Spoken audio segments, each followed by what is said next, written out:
can't be sitting here absolutely smothered in cat hair. Oh my god. Hello there. My name is Mint, my pronouns are he, they, and welcome back to another video. If it's not welcome back and you have just stumbled across my channel, welcome to my descent into madness. This is how I document it. And today, we are delving into one of my many, many niche interests. Which today is going to be sewing. And we're going to be making a shirt completely from scratch with no guidance and very, very little plan. Now, have I ever made a button-up shirt before? No. Do I have a pattern to follow to make this one? No. Is that going to stop me? Almost, but no. Like most things that I do in life, I feel like my sewing process can best be described as just chaotic. A very organized chaos, but like still chaos. So since I don't have a pattern for what I'm going to make, which if you're new to this, you should use patterns that are easier. I am instead going to use a shirt that I really like the fit of as a reference. And also, of course, some very fun fabric. I got this for extremely cheap. I grabbed the last of it at Joann's. It's a fun time. I also highly recommend having a fabric pencil and also a teeny tiny little ruler because we will be needing those very soon. So, since we don't have a pattern and we're just using this shirt as a reference, I'm going to start by just laying out all of the parts as flat as possible and tracing around them so that we get all the sections that we're going to later need to put together. I would definitely recommend taking a really good look at your shirt before you start doing anything and figure out how many separate sections there are and also how they all are going to fit together. It's going to make your life a lot easier, trust me. Once you have the outline of the section traced out, we're going to pull out our teeny tiny little ruler and we're going to use that to measure out our seam allowance around all of the edges that you're going to cut and sew. Please don't forget this step. I am begging you, this is very important. If you don't add in seam allowance before you cut, everything is going to be so much smaller than it's supposed to be, and then your shirt is going to be tiny, and then I would have to give it to Toby because he's the only one in this house that it would fit, which would be incredibly adorable, and he deserves a shirt, but this shirt's supposed to be for me. So that's why we need seam allowance. So we are doing a 3/4 of an inch seam allowance because that is what my mom always told me you're supposed to use for clothing, and I trust her implicitly because she really, really knows what she's doing, unlike me, who only vaguely knows what I'm doing.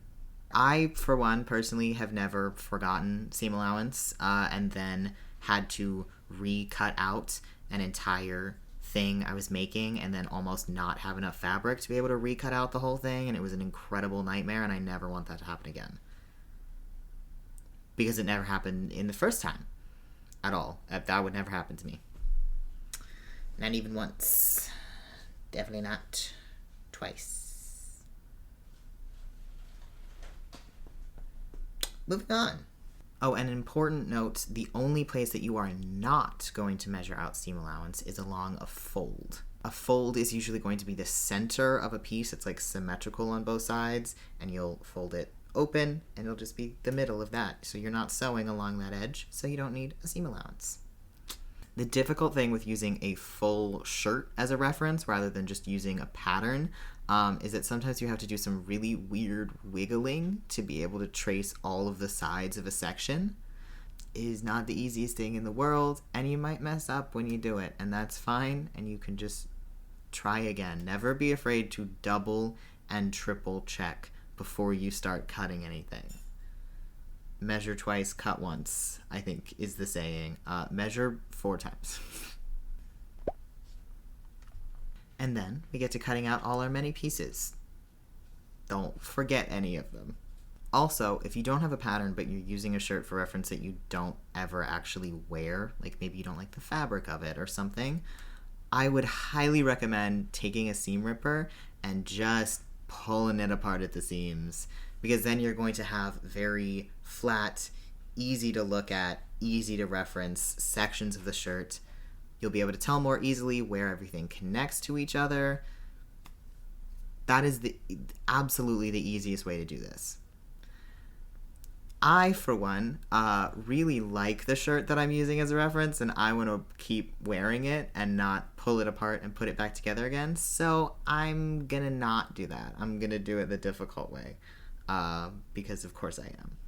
So now, at this point, I should have all of the many pieces that I need cut out, and I definitely recommend, as you go along, use your fabric pencil and sort of mark what each piece is as you're going. Like, oh, this is the arm. Oh, this is the collar. This is this is that.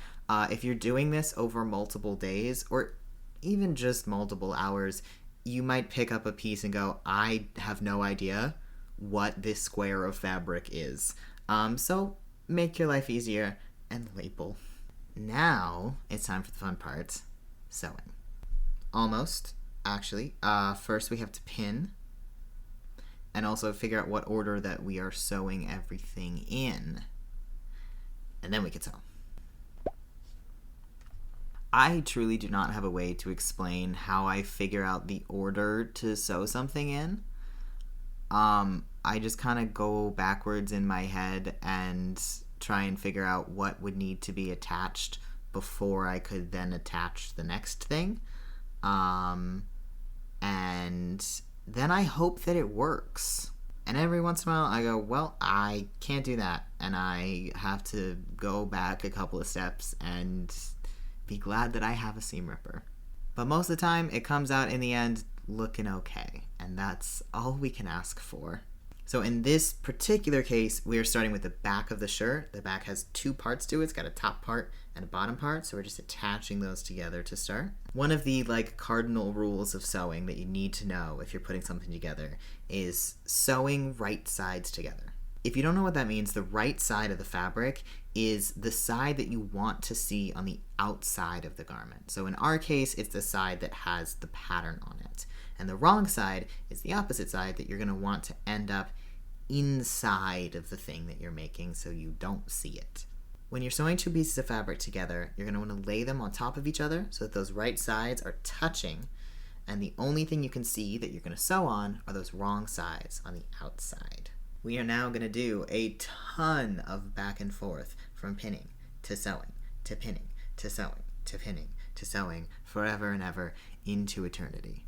I always try to place my pins perpendicular to the line that I'm going to be sewing so that it's pretty easy to pull them out as I go, and I don't have to worry as much about sewing over one. Speaking of the line that I'm going to be sewing, remember earlier we made that 3/4 inch of seam allowance? This is where we use that. This is the moment. So we're going to sew 3/4 of an inch away from the very edge of the fabric. If you marked that as we were going, you'll have a nice line on the wrong side to follow. Otherwise, most sewing machines have little lines on the inside at varying measurements that you can also use as a guide along your edge. Then you want to just try and keep it as straight as possible, which is very difficult for me in many ways. And it should turn out just right. Our vague order that we're sewing this together is going to be, of course, starting with the two back pieces, and then we are attaching the front pieces to the back pieces via the shoulder seam so that we can then wiggle our sleeves on there. The hardest part of this whole thing to both pin and also to sew is going to be the sleeves. Because sleeves don't lay flat. Sleeves are round. So they're not particularly easy to sew or pin or get in the right spot, and they are my personal hell. But once we get those on there, then we just get to take a nice long straight trip up the side seam and just take a quick little turn to close up the bottom of those sleeves. And then we're just going to hem pretty much all of our rough edges, which is going to be probably our most tedious part of this whole thing. You're going to go along all of those rough edges, you're going to fold it in once and then twice so you can't see any of that edge, and then slowly go all the way around the shirt and sew that down so it's nice and pretty.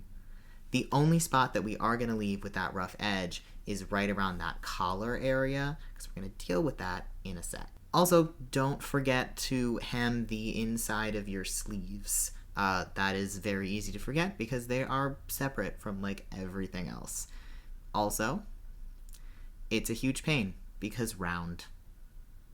But now we're going to do that collar. We have 2 sections to this. So we have our actual collar, which is pretty straightforward and simple. You're going to sew along those 3 edges because we've got a fold already. Do remember to leave a little section open in one of the corners so that you can turn it back inside out so we're seeing those right sides. I totally did not need to seam rip a section so that I could do that.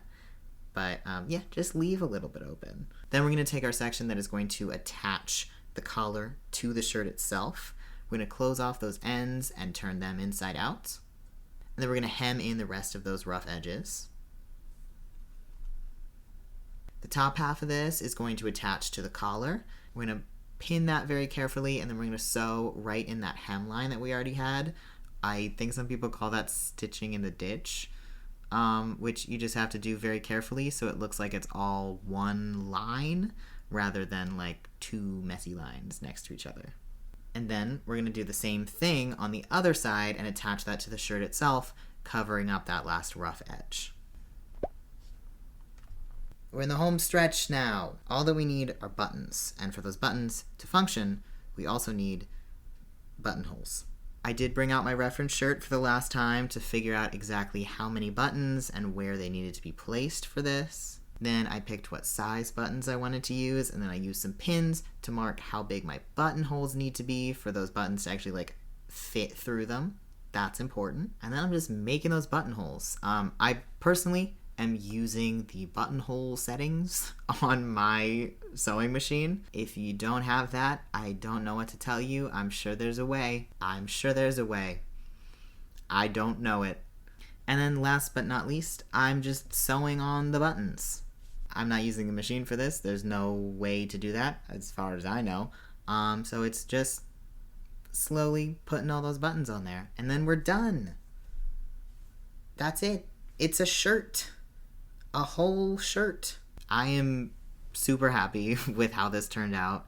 I think that it actually kind of looks like a real shirt, which like I know that it is a real shirt, but it looks like one. You know what I mean? I will definitely be wearing this shirt a lot. It's probably going to pop up in videos and streams and stuff, so keep a little eye out. It will be a little Easter egg that like you'll know where that shirt came from. I'm definitely going to be doing some more silly little sewing projects after this as well. So if you have any suggestions of things for me to make, feel free to leave them down in the comments. Also, do let me know if this like half instructional, half just kind of talking video was fun and good. I am in the process of figuring out what I want my videos to look like, so feedback is always appreciated. Alright, that's it. We made a shirt. Thanks for watching. Bye.